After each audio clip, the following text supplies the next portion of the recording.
Bismillahirrahmanirrahim. Assalamualaikum warahmatullahi wabarakatuh. Perkenalkan, nama saya Muhammad Fasya Akilah, NIM 118770051.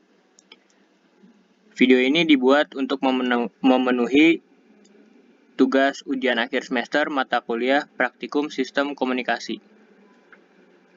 Di sini saya akan menjelaskan atau memaparkan materi mengenai modulasi ASK atau Amplitude Shift Keying. Sebelum masuk ke ASK, saya akan menjelaskan sedikit apa itu modulasi. Modulasi merupakan proses penumpangan sinyal informasi pada sinyal pembawa. Modulasi yaitu perubahan atau proses perubahan dari suatu gelombang periodik yang menjadikannya suatu sinyal yang mampu membawa suatu informasi.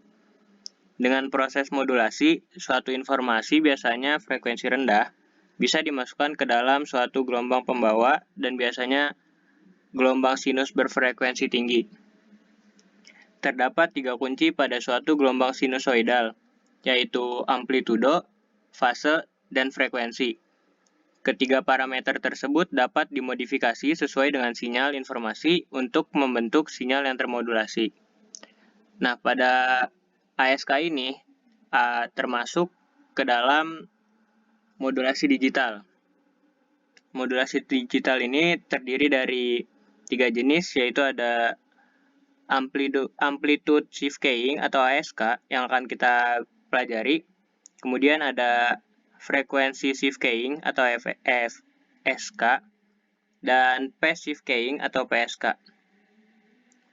Sekarang kita akan masuk ke ASK atau Amplitude Shift Keying. Nah, ASK ini merupakan jenis modulasi yang paling sederhana, di mana sinyal informasi digital dimodulasi untuk dilihat keluarannya berdasarkan amplitude carrier.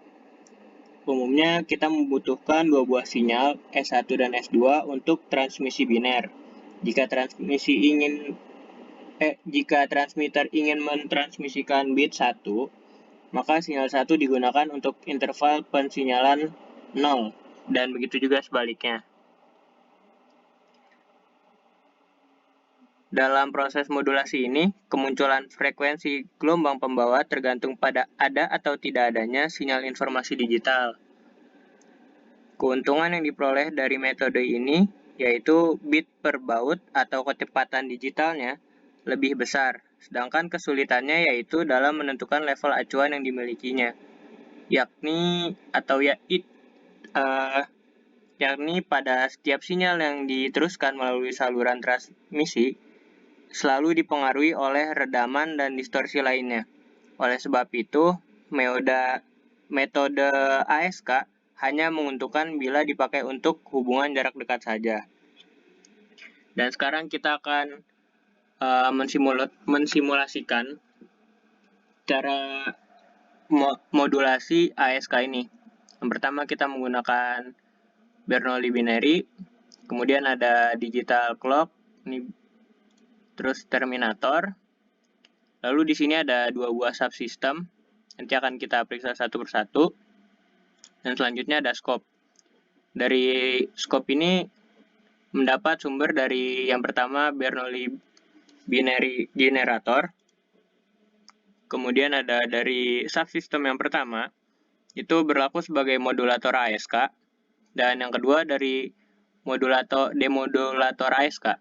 Kita akan periksa modulasi atau modulator ASK-nya yang pertama. Nah, dari ini subsystemnya terdiri dari sine wave, 2 buah sine wave. Kemudian ada subsystem lagi. Subsystem di sini digunakan sebagai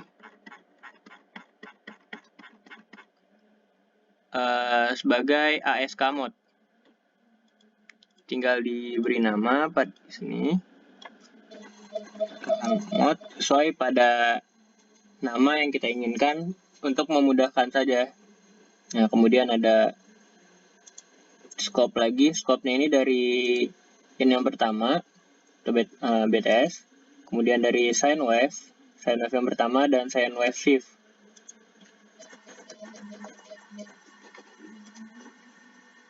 Dan terakhir dari keluaran dari ASK mode-nya sendiri sebelum dihasilkan kekeluarannya.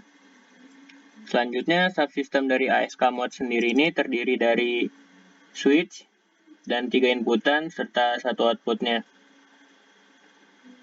Nah, dari masing-masing komponen yang digunakan, terdapat parameternya sebagai berikut.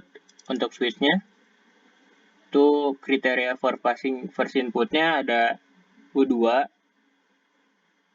lebih dari sama dengan threshold. Threshold-nya sendiri dari 0,5.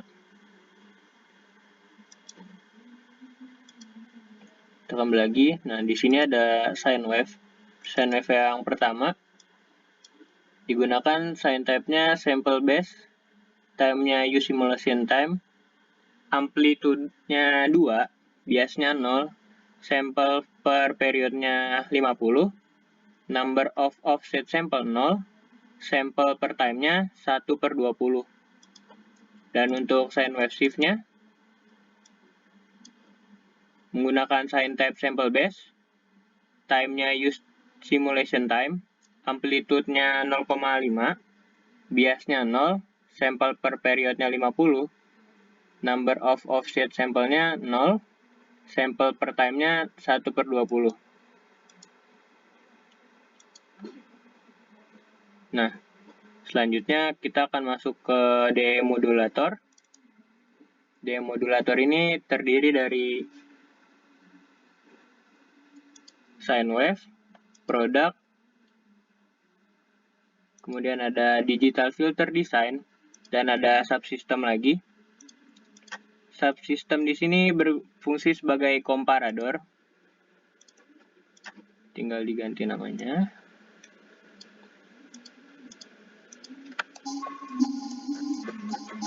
Comparador.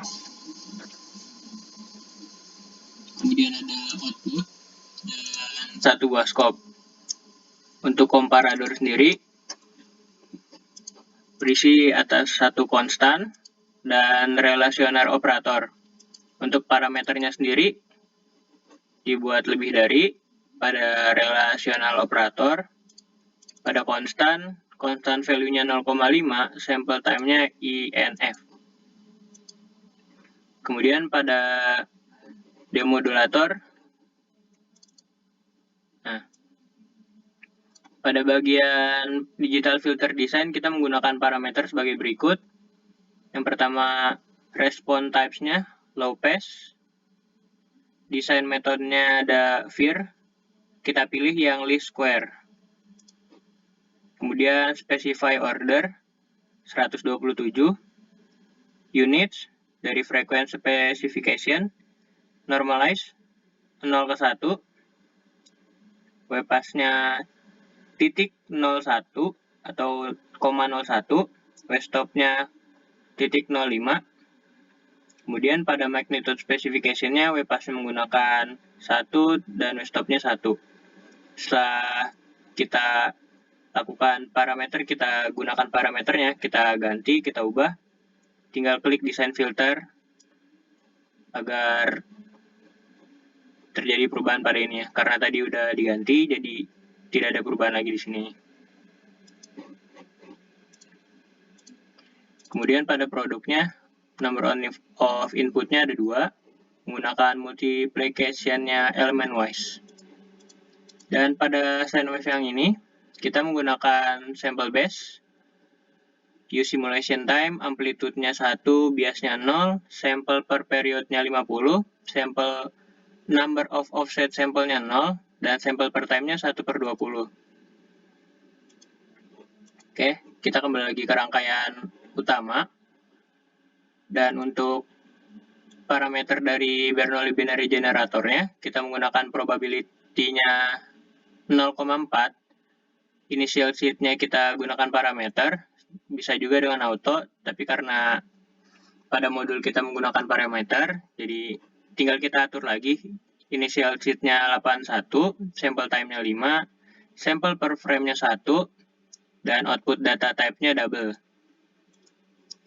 Tinggal di apply atau di OK.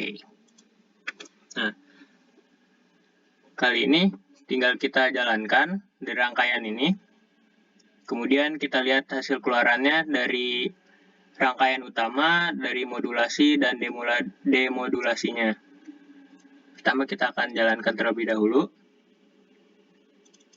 Nah, berikut untuk keluaran dari rangkaian utamanya. Selanjutnya kita akan melihat keluaran dari modulasinya. Nah, keluarannya seperti ini. Dan keluaran dari demodulasinya. Nah, sinyal di sini memiliki perbedaan masing-masing karena dari tiap-tiap komponen yang digunakan akan menghasilkan atau membuat perubahan pada sinyal yang melewatinya. Dari hasil yang kita dapat disimpulkan bahwa pada praktikum ini atau pada modulasi ASK dengan menggunakan generator Bernoulli menghasilkan sinyal yang mentransmisikan pesan biner ketika data modulasi dalam keadaan logika high dan off, ketika modulasi sinyal dalam keadaan logika low, dan pada demodulator ASK dilakukan proses pengembalian sinyal modulasi digital dengan sinyal ASK yang diterima. Pada hasil tersebut dapat dilihat kembali, ini untuk keluaran yang pertama pada rangkaian utama, ini pada modulasi, dan yang ini untuk demodulasinya. Untuk parameternya sendiri teman-teman dapat menggunakannya secara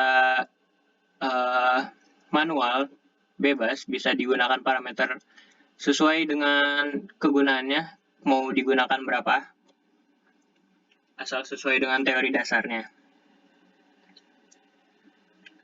Nah, kita menggunakan low pass filter pada rangkaian ini karena low pass filter ideal melewati sinyal dengan frekuensi kurang dari frekuensi tertentu dan tidak melewatkan sinyal sama sekali dengan frekuensi lebih dari frekuensi tertentu. Jangkauan frekuensi yang dikirimkan juga dikenal sebagai pita atau lewat atau bandpass, pita lewat. Jangkauan frekuensi yang diperlemah dikenal sebagai pita stop atau bandstop. Keuntungan dari menggunakan modulasi ASK ini sendiri yaitu bit per baud atau kecepatan digital lebih besar sehingga penggunaan LPF akan menghasilkan keluaran yang lebih maksimal. Kita juga bisa menggunakan teknik atau tipe yang lain, tapi hasil dari keluarannya tidak semaksimal menggunakan LPF atau low pass filter. Sekian untuk simulasi ASK ini, simulasi modulasi ASK. Apabila ada pertanyaan, silakan tinggalkan di kolom komentar. Sekian dari saya, mohon maaf atas kekurangannya. Wassalamualaikum warahmatullahi wabarakatuh.